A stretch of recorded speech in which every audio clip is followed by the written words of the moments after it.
నమస్కారం, welcome to I dream ధర్మ మార్గం కార్యక్రమానికి స్వాగతం. నేను మీ విజిత.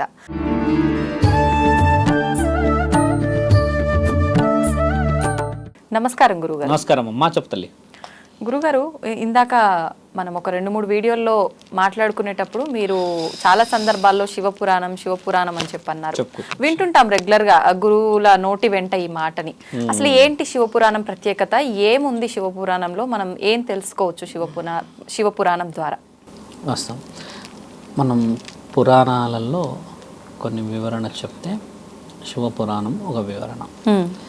మన దగ్గర అమ్మ 18 పురాణాలు ఉన్నాయి మన దగ్గర అన్ని. అందులో దేవీ పురాణం ఒకటి, శివపురాణం, విష్ణు పురాణం, అందరు దేవుళ్ళే ఉన్నాయి. భాగవతం, భగవద్గీత కూడా పురాణాలలో. అలా 18 పురాణాలు ఉంటే అమ్మ 18 మన దగ్గర ఉప పురాణాలు ఉన్నాయి. అంటే మొత్తం 36 పురాణాలు మన దగ్గర. ఇందులో శివుడి యొక్క పురాణం అనేది ఎవరు, ఎందుకు, దానివల్ల ఉపయోగం ఏమిటి మాట్లాడాలి. ఇప్పుడు విష్ణు పురాణం చూస్తే అమ్మ తండ్రి గురించి గొప్పతనం ఉంటుంది. మళ్ళీ తర్వాత నారసింహుడి పురాణం తీసుకొని దేవి పురాణం అంటే శక్తిపీఠాలు. ఇందులో శివుడి యొక్క పుట్టుక రహస్యం ఉంటుంది శివపురాణంలో. ఎలా పుట్టుక రహస్యం చెప్తారో, ఆయన పుట్టుక రహస్యం లేదు కదా మన గ్రంథాల్లో. అంటే అమ్మ శివుడు ప్రకృతాంబ కొడుకు. శివుడి యొక్క తల్లి పేరు ప్రకృతాంబ. ఆమె పేరు ప్రకృతాంబ రాసింది. ప్రకృతాంబ అనేది వాళ్ళు మీకు తెలుసా ఎవరో? ప్రకృతికి పుట్టినవాడు అని అర్థం. ప్రకృతాంబ అది రాసింది. అయితే ఈయన గారు అక్కడ చేసింది ఏంటంటే అమ్మ శివుడి పుట్టుక నుంచి మొదలు పెట్టి ఒక మానవ శరీరంలో ఎన్నెన్ని మార్పులు వస్తాయో అన్ని విధాలుగా రాసిచ్చాడు. 3వ కన్నులో అమ్మ 3 పుత్రుల్ని పుట్టించుకుంటాడు ఆయన. శివుడికి ఒక వినాయకుడు, తర్వాత కార్తికేయుడు కాకుండా జలేంద్రుడు ఒక కొడుకున్నాడు. ఆ జలేంద్రుడు వచ్చేసి ఈ గంగామాత కొడుకు. ఆ గంగామాత కొడుకు వచ్చేసి ఈ భూకంపాలు తెచ్చేది ఆ మహానుభావుడే. మంచివాడు కాదు ఆయన. అంటే ఆయన భూకంపాలన్నీ వచ్చేది ఇప్పుడు నీళ్ళ నుంచి కాబట్టి మంచివాడు కాదని అనుకుంటాం మనం. ఎందుకంటే భూకంపాలు ఊకే వస్తుంటాయి, పెద్ద పెద్దగా అలలు, సముద్రాల దగ్గర ఈ సునామీ లాంటి పెద్ద పెద్ద విపత్తులు వస్తాయి కాబట్టి ఖచ్చితంగా మంచివాడు కాదంటాం. అయితే మీకు చెప్పాల్సింది ఏంటంటే అమ్మ, ఒక పురాణ గాథలో ఇతిహాసం మన దగ్గర ఎందుకు అంత పవిత్రంగా ఉందంటే పార్వతీమాతని పెళ్లి చేసుకోవడానికని వాళ్ళ యొక్క నాన్న దక్షుడు చేసిన విచిత్రమైన వేషాలన్నీ అందులో ఉంటాయి. అయితే శివుడు విశ్వాచారి అన్న పేరు చెప్పా కదమ్మా, ఆయన బ్రహ్మచారి. ఆయన పెళ్లి అనే విషయం లేకుండానే 3 కన్నులు అలా పెట్టుకొని ఎప్పుడు కూర్చొని ఉండేవాడు. అయితే శివుడు ఒక వ్యక్తికి ఏం వరం ఇస్తాడంటే పెళ్లి చేసుకొని, అంటే నాకు వరం ఇచ్చిన వాడు తర్వాత పెళ్లి అయితేనే నన్ను చంపాలి, ఈ వరాన్ని ఇస్తాడు తండ్రి. శివుడైతే పెళ్లి చేసుకోలేడు. వరం ఈయన దగ్గర తెలివిగా తీసేసుకుంటాడు ఆ రాక్షసుడు. ఇదెక్కడి గోలా అని చెప్పి ఆలోచిస్తే ఆయన ఏం చేస్తాడు, ఇక అన్నిటిపైన దండయాత్రలు మొదలుపెట్టి ఎన్నో కోరికలు కోరుతాడమ్మా. ఆ కోరినప్పుడు ఇక తండ్రి అందరూ వచ్చి ఆయన దగ్గర అర్ధనాదాలు పెడితే ఏం చేయలేని పరిస్థితుల్లో ఆయన పెళ్లి ప్రస్తావన మొదలవుతుంది. పెళ్లి ప్రస్తావన మొదలైన మొత్తం నిక్షిప్తంగా అందులో పురాణంలో ఏముంటుందంటే అమ్మ, దక్షుడు 3 కన్నులు ఉంటుంది, అదేదో విచిత్రంగా. ఆయన భూతనాథుడు, వైద్యనాథుడు, ఒళ్ళంతా విభూతి రాసుకొని తిరుగుతాడు. ఎందుకు త్రిశూలం పట్టుకుంటాడో తెలియదు. ఎందుకు శరీరం మీద ఇటువైపు ఏనుగు శరీరం ఉంటుంది, ఇటువైపు వచ్చేసి పులి శరీరం ఉంటుంది, ఇవన్నీ కత్తులు పెట్టుకొని ఎందుకు తిరుగుతాడు అన్న ఈ తరుణాన్ని చాలా వివరంగా చెప్తాడు. అయితే దక్షుడి తల్లి ఉంటుంది కదమ్మా, దక్షుడి తల్లి మాత్రం శివుడిని చూడదు. దక్షుడు మాత్రం ఆయన ఒక గురువు కాబట్టి స్థితిగతులు ఉంటాడు కదా. తండ్రి ఆవిడకి వివరంగా చాలా చాలా డీప్గా తెలియచేసేలా చేసిందే శివుడి యొక్క పెళ్లి ప్రస్తావన. మీకు మళ్ళీ మేము వివరంగా చెప్తాము. ఒక రాక్షసుడు చెప్పాము, రాక్షసుడు గురించి ఎందుకు ఈ చరిత్రలో పెళ్లి అనే ప్రస్తావన ఎందుకు వచ్చని చెప్పాము కదమ్మా. ఇక్కడ ఒక్కొక్క అవతారాన్ని శివుడు ఏ విధముగా తీసుకొచ్చాడో చెప్తాడు. అక్కడ అగ్ని ఉంది కదమ్మా, ఈ అగ్ని ఎందుకు పుట్టిందో శివపురాణంలో రాశాడు. శివుడే చెప్తాడు ఎందుకు ఈ అగ్ని వచ్చింది. అగ్నిదేవుడు ఏంటంటే బాగా కామానికి సంబంధించిన వ్యక్తి. ఆయన ఎవరికన్నా తగిలిండు అని అంటే వాళ్ళు ఈయన చేతిలోకి వశపరుచుకొని ఆ తరుణం. అలాంటి వివరణలు కూడా ఈ అగ్ని ఏదంటే అమ్మా శివుడి యొక్క వీర్యం.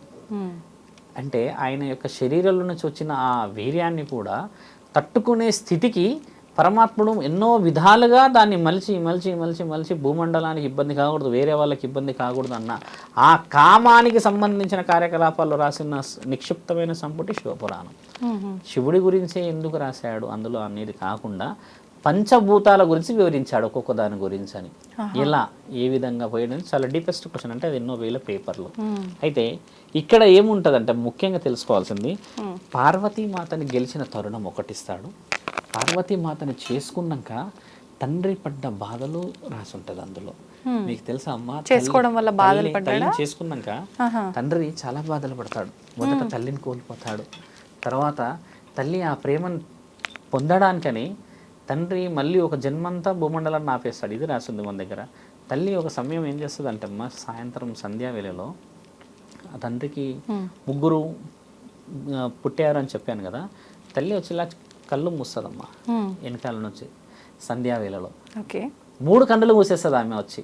మూసేయగానే తండ్రి ఏం చేస్తాడు, ఆ కంటి నుంచి తప్పించుకుంటే అమ్మకి బాధ అవుతుంది, ఎందుకంటే ఇష్టంగా వచ్చింది. అలా అని నేను ఎక్కువసేపు మూసేస్తే జరగబోయే ఈ సృష్టికి ఇబ్బంది అని చెప్పేసేసి అలా ఇలా అని చెప్పి కొద్దిగా అమ్మ చేతి జరిపేలా చేస్తే కొద్దిగా ఇలా జరుపుతుంది అమ్మ ఇక్కడ నుంచి. అయితే ఈ కన్ను తెరుస్తుంది కదా అమ్మ, ఇలా పెట్టినప్పుడు ఇట్లా ఒత్తుకుపోయినట్టు అయ్యి తండ్రి ఏం చేస్తారంటే అందులో నుంచి వచ్చిన ఆ వెలుగు పడకూడదు భూమండలం మీద అని ఆకాశం ఈ మన దీని వైపు చూస్తాడు, నీళ్ళ వైపు.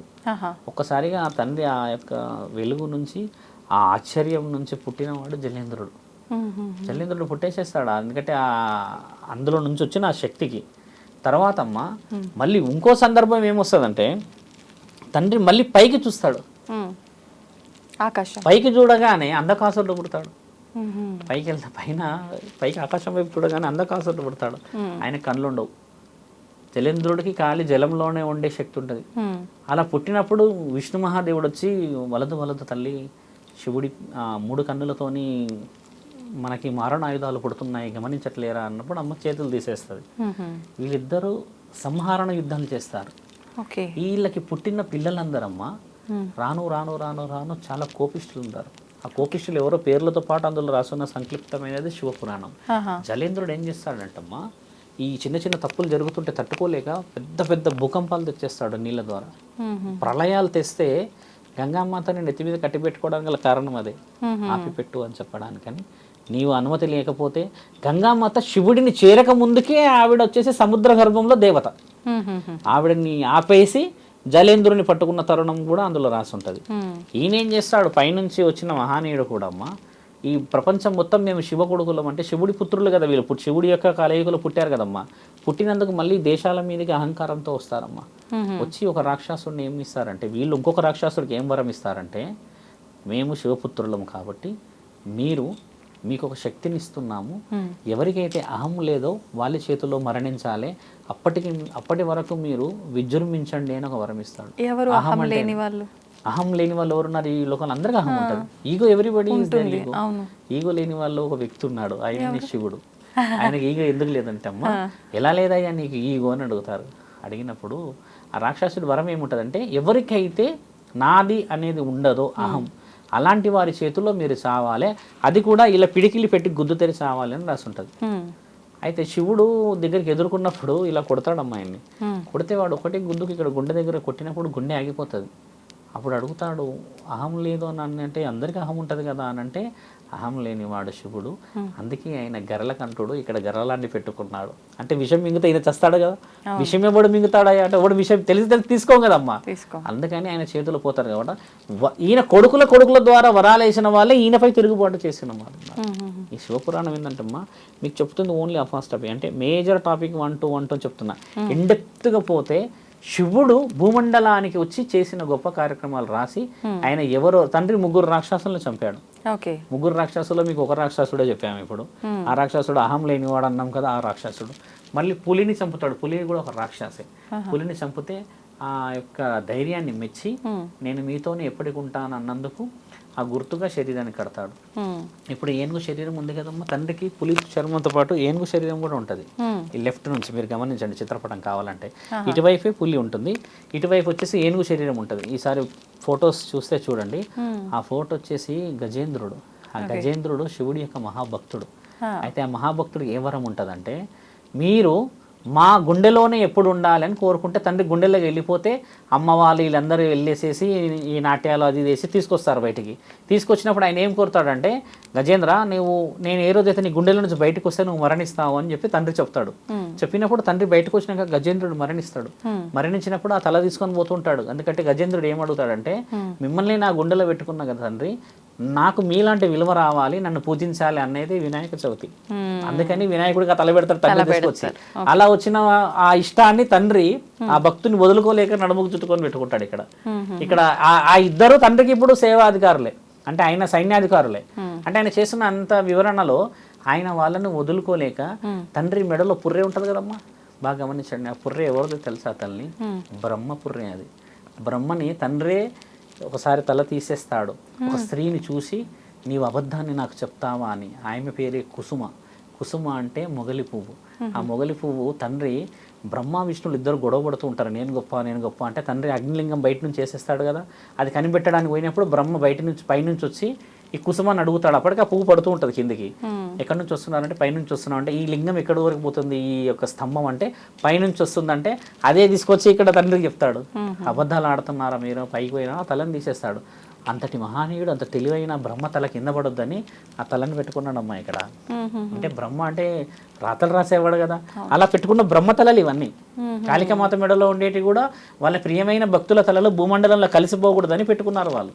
అంటే యుగం మారటానికి బ్రహ్మ కూడా మారిపోతుంటాడా? అట్లా ఉండదు. అంటే బ్రహ్మ వాళ్ళందరూ ఒకేలా ఉన్నారు, కానీ ఏ యుగమైనా సరే వారి తల కింద పడనీయకుండా తండ్రి శరీరంలో పెట్టుకున్నాడు. ఎందుకంటే వాళ్ళ పై చేయి కదమ్మా అయినది. అలాగా మహామహా భక్తులై కూడా తండ్రి మెడలో వేసుకుంటాడు పుర్రెల మాలంతా. అంటే వాళ్ళ భక్తులు ఎప్పటికీ కూడా ఈ శరీరంలో ఉండాలని.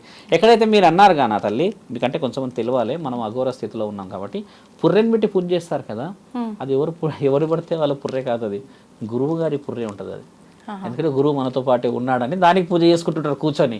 మన సినిమాల్లో చూస్తామా, 2 ఎముకలు ఇలా పెట్టి ఆ పుర్రె ఉంటుంది అక్కడ. ఇదంతా వాళ్ళ గురువు గారిది. అది ఎవరిదో కూడా బయటకు పోయినది, అక్కడ అనామకుడిది కాదు. అంటే గురువుని మర్చిపోలేకుండా ఆయన జ్ఞాపకం. అలా ఆయన శరీరంలో కొన్ని వివరణ ఉన్నాయి. మీరు అడిగిన శివపురాణం నేను కొంచెం వెరీ డీప్గా మీకు చెప్తాను. టైం మనకు చాలా ఇంపార్టెంట్ కదమ్మా. 40-45 మినిట్స్లో శివపురాణం మొత్తం మీకు చెప్తాము ఒకరోజు. చాలా మందికి తెలియాలి, అన్ని పేజీలు చదవరు, కానీ నిక్షిప్తంగా భాగాలు ఏమిటి, ఎందుకు వచ్చారు, అసలు ఈ అగ్ని ఎలా పుట్టింది, ఏ విధంగా పోయిందనే విషయం చెప్తాను. ఎవరైనా చదవచ్చా శివపురాణం? ఎవరు చదవచ్చు అమ్మా, చాలా మంచిది. శివపురాణం ఇంట్లో ఉంటే శివుడు ఉన్నట్టే. మీకు విషయం చెప్తామా, అంటే మేము శివభక్తులమని పొగరుతో చెప్తలేను. ఒక శివపురాణం చదివితే అమ్మా నీ పెళ్లికి కూడా నువ్వు అంత ఆనందపడవు. ఇదే ధర్మం. అసలు నీ పెళ్లికి కూడా అమ్మ కొన్ని వజ్రాలు వైడూర్యాలు లక్షలు వచ్చినా నీకు అంత ఆనందం కాదు. ఆ పురాణం చదువుతుంటే, శివుడి పెళ్లి గురించి చదువుతుంటే అమ్మా అసలు నీకు ఎంత ఆనందం అవుతుంది తెలుసా? నువ్వు ఈ లోకంలో ఉండవు. శివుడి పెళ్లి గురించి వివరణ చాలా బలంగా ఉంటుంది. అసలు విచిత్రంగా తుమ్మెద కూడా ఆడుతుందమ్మా ఆయన పెళ్లికి. చంద్రుడిలాగా ఎందుకు ఉంటావు నీవు, నీ శరీరం అంత అందంగా ఉంటుంది అని కూడా అడుగుతారు. ఆయన అంత అందంగా ఉన్నా కూడా ఎందుకు కనబడవు అని అడిగిన దాని గురించి రాసి ఉంటుంది. ఈ భూమండలంలో స్కలుడు, ఆయన అంత అందంగా ఎవరు లేదని కూడా రాస్తుంది ఆయన. కానీ ఆయన ఏ రోజు అందంగా కనబడ్డాడు, ఎప్పుడు కనబడ్డాడు, అది కేవలం పార్వతీమాతకే కనబడ్డాడు అన్న విషయం రాస్తుంది. ఆయన పెళ్లి గురించి చాలా బాగా రాసి ఉంటుంది. శివ పురాణంలో శివుడి పెళ్లి, శివుడు చేసిన గొప్ప కార్యక్రమాల గురించి రాసి ఉన్నది. కాశీలోనే అక్కడి రాయడం మొదలు పెట్టారు. శివుడు కట్టుకున్న ఇల్లు భూమండలంలో ఇంకా ఉంది. ఆ ఇల్లే కాశీ, శివుడు కట్టిన ఇల్లు. అందుకని అది ఏ లోకం మునిగినా శివుడి యొక్క గుడి మునగదు, ఎందుకంటే ఆయన కట్టుకుండా ఆ ఇల్లు అని రాసింది. ఇంకా మన దగ్గర అది గుడి మునగదు ఎప్పటికీ. 28 యుగాలు అయిందమ్మా. ఇది 28వ కలియుగం మనం ఉన్నది. 28వ కలియుగంలో నుంచి కూడా 28 యుగాల నుంచి ఉంది అక్కడే. అది అంటే దాన్ని రాసున్నది. మన దగ్గర అన్ని పురాణాలు కాలిపోయాయి, ఎన్నెన్నో పోయాయి, కానీ నిజమైనది ఏంటంటే శివుడి ఇల్లు. ఆయననే జగత్తు కదా, ఆయనకు మళ్ళీ మనల్ని అందరినీ పుట్టించుకోవడానికి ఆయనకి ఇల్లు ఉండాలి కదా ఫస్ట్. అందుకని ఆయన ఇల్లు మునగదు ఎప్పటికీ. అది రాస్తుంది, చాలా డీప్గా ఉంటుంది. శివపురాణం చదవడం చాలా చాలా మంచిది. మేము ఇప్పుడు కేదార్నాథ్ కడుతున్నాం కదమ్మా.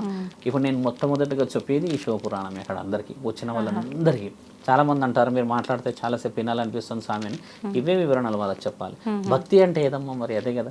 మన చరిత్రను మనం చెప్పుకుంటే వాళ్ళకి కూడా ఒక ఆనందం అవుతుంది. ఆ గంట సేపు ఇప్పుడు కథలు చెప్తారు కదా అందరూ. ఇప్పుడు ఆ కథల్లో మేము చెప్పేది కూడా శివపురాణం ఎక్కువ చెప్పాలని. శివపురాణం చాలా మంది చెప్పరు, ఎందుకంటే వాళ్ళకి అంత డీప్గా పోయేది లేదు. రామాయణం బాగా చెప్తారు మన దగ్గర, సుందరకాండ బాగా చెప్తారు, మిగతాయి చెప్తారు, అసలైన పశుపతి గురించి చెప్తారు. ఆయన రూపాన్ని చూసి అంటారు, కానీ ఆయన లోపల కూడా మనసు ఎంత మంచిగా ఉందమ్మా, అదే ఆలోచించాలి. అర్థమ్మా తల్లి. ఓకే, సంతోషం గురుగారు. మళ్ళీ మనకు సమయం సరిపోవట్లేదు. మరొక మంచి వీడియోలో ఖచ్చితంగా ఈ టాపిక్ గురించి మాట్లాడుకుందాం. ధన్యవాదాలు గురువు. ధన్యవాదాలమ్మా.